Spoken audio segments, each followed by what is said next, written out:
The biopic genre. Otherwise known as that film genre that usually sneaks its way into the Oscars each year, regardless of the film's quality.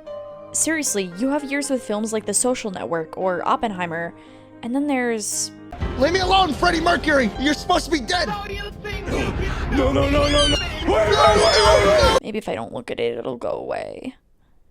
While the first biopic is considered to have been the French silent short film Joan of Arc, released in 1900 depicting the figure of the same name, the word biopic wouldn't come into regular use until the 1940s, with the release of the 1946 film Till the Clouds Roll By, which was a musical retelling of the career of American composer Jerome Kern, known for writing some of the most prominent theatrical pieces of the early 20th century.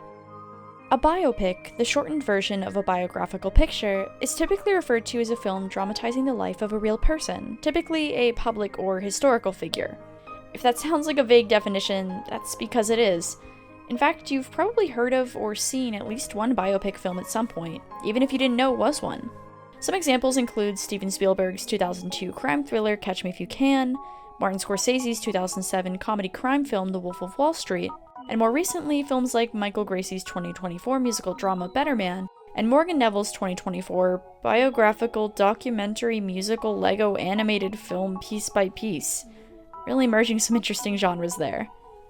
The rapid evolution of visual effects and technology's role in filmmaking has led to a reevaluation of what a film's story can be and how it can be presented with the help of CGI, motion capture, and many more techniques rapidly evolving within the industry.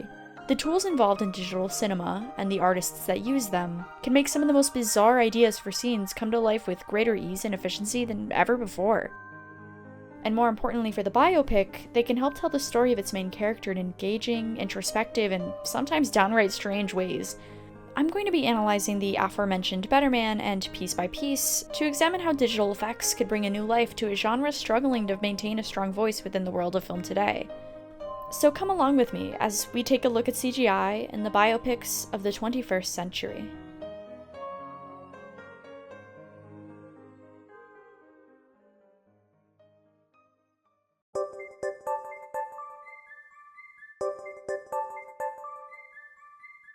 There are many reasons that biopics have integrated computer animation in recent years.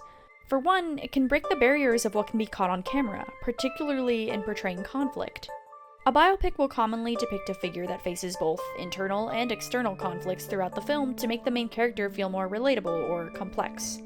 Debilitating struggles like addiction, mental illness, and medical conditions can be portrayed in external ways, but computer animation can allow the audience inside the mind of the main character to see what they see. The first integration of computer animation into film served this exact purpose. As early as the 1940s, engineers were experimenting with what was referred to as mechanical animation using a revolutionary new invention: the computer. By the 1950s, film director Alfred Hitchcock, already well known in both the UK and the US at this point in his career, had hired a graphic designer named Saul Bass to conceptualize the opening credits sequence for his then upcoming film Vertigo. Hitchcock and Bass sought to make a sequence that really communicated the titular vertigo that the film's main character suffers from due to his extreme fear of heights. To accomplish this, Bass would choose to collaborate with John Whitney, a man who is largely considered to be the grandfather of computer animation. Whitney was known for using anti-aircraft machinery from World War II to create massive and complex animations that were too large to be drawn in animation stands at the time. With that in mind, the two men used a rotation feature of an M5 gun director, a pendulum holding a paint reservoir, and an attached pen to create the spiral drawings seen in the final film.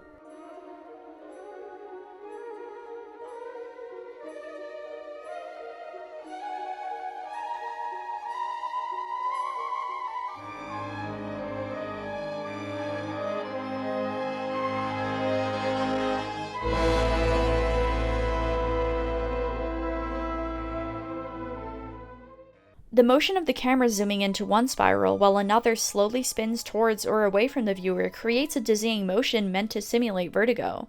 Professor Andrew Clevin, Associate Professor of Film Studies at the University of Oxford and author of the 2013 book Vertigo, discusses the unique experience the film brings to the spectator, as demonstrated during the opening sequence.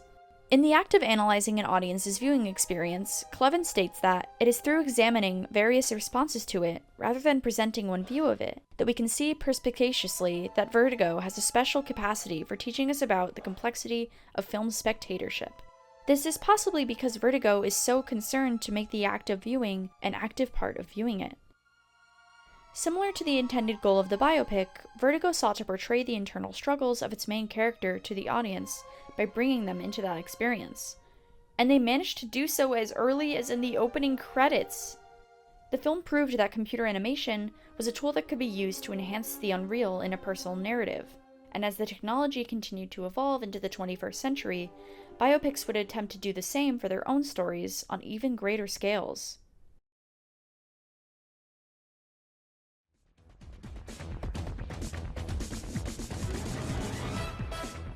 Ladies and germs, I present to you the greater scale in question. For the next 2 hours, your ass is mine! Last year brought forward a particularly fascinating cluster of biopics, with some opting to be more experimental than others. Better Man, a musical biopic surrounding the tumultuous career of English singer-songwriter Robbie Williams, made the bold choice of having its main character take the form of a CGI chimpanzee.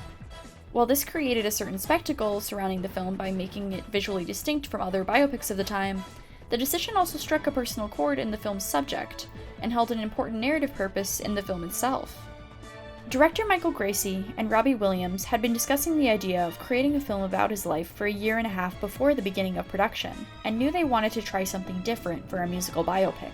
In an interview with BBC's Colin Patterson, Gracie mentions that, quite often Rob will say, "I'm just like a performing monkey," or "I'm up the back like a performing monkey."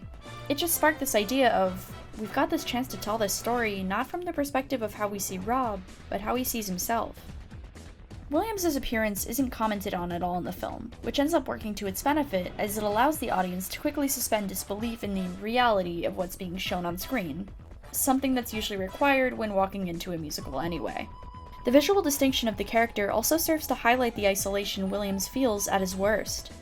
After all, his eccentric animal-like outer shell is just that, an outer layer that he hides behind, with the help of drug use, to avoid his self-hatred, which takes a physical form as past versions of himself that keep appearing in the crowds during his performances, gradually appearing closer and closer to him throughout the film.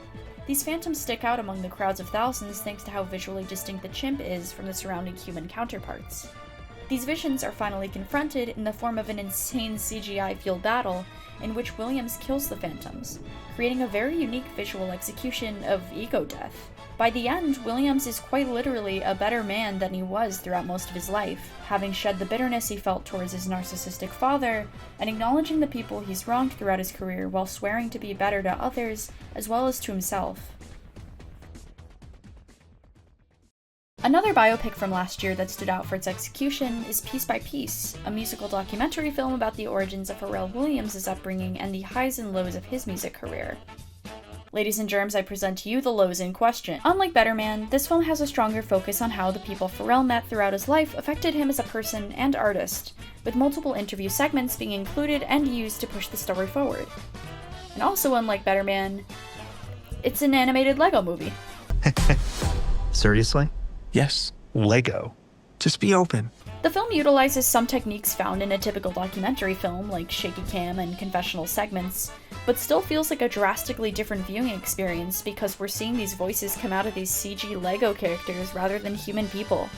From a directorial standpoint, it allowed the filmmakers to have much more control as they were literally building the settings of Pharrell's childhood neighborhood, the sound recording studios he produced in, and more.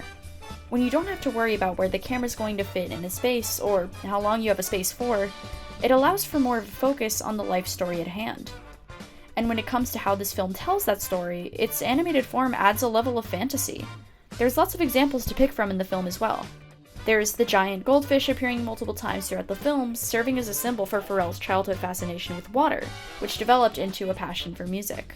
Pharrell's synesthesia is portrayed with flashing explosions of color appearing in time with rhythms and melodies, allowing us as the viewer to experience the phenomenon as he's describing it. The instrumental tracks that Pharrell creates for different artists throughout his career are represented by small combinations of seemingly random Lego pieces that glow and pulse to the rhythm of the song they're from. It's comparable to the strange creations of a child digging through a bin of random Lego pieces, and that's exactly what the purpose of this film is as a Lego movie. It's meant to encapsulate the boundless creativity to be found in both Legos as a block and music as a medium. An interview with Pharrell and director Morgan Neville includes them explaining the power of using Lego to demonstrate imagination. If we're making the film in Lego, I think we both knew that we wanted it to speak to a lot of different people. When complete strangers who do not know me from a can of paint or anything like that are able to walk up and say, man, I don't know you, never heard of you ever, but I feel you, and I'm changed because of what I just experienced. That's when you know it works. Piece by Piece was made with a clear goal in bringing audiences that wouldn't typically find themselves watching a biopic. It wanted to bridge the gap between imagination and musicality, embodying one creative medium with another. And that goal is best achieved through the approach of making the film in a medium that is entirely what you make of it. Legos are just a set of building blocks with an optional instruction manual. At the end of the day, it's up to you what you build and what stories you tell using them. Lev Manovich, a prominent author on the digital integration into film, refers to this exact phenomenon in his 1995 article, What is Digital Cinema? While discussing the artistic innovation brought about by digital animation, he asserts that hand-painting digitized film frames, made possible by a computer, is probably the most dramatic example of the new status of cinema. No longer strictly locked in the photographic, it opens itself towards the painterly. Through animation and the application of a creative painterly perspective to film, Pharrell and Neville emphasize the creativity in the creative process of its main character in a visually striking way. What you get as a result is a gorgeous film that doesn't deter from telling Pharrell's story, but also doesn't spare any expense in doing so in the most visually refreshing way possible for the biopic as a genre. Which is insane, because what do you mean this was made with just $16 million?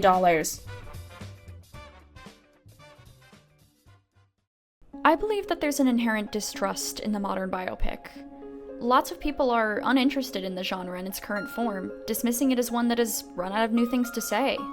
The integration of digital tools and artistry is an amazing way to shift the conversations about these films, and I'm hopeful that a continued investment in these more unique executions of biopics will help the genre make a comeback in time. It's risky and costly, yes, but what original piece of art these days isn't?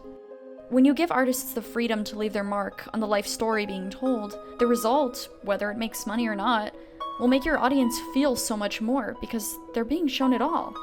The real, the unreal, the internal, the external, the mundane, the bizarre. The wonder in these stories comes from a team of artists and animators using their creative and technical abilities to give our most intangible thoughts and emotions an incredible visual form. I was detached and more in dreamland all the time because oftentimes that's all I had was my imagination. Also, come on, you can't just thrust Bohemian Rhapsody onto the world and expect people to let you back in with open arms.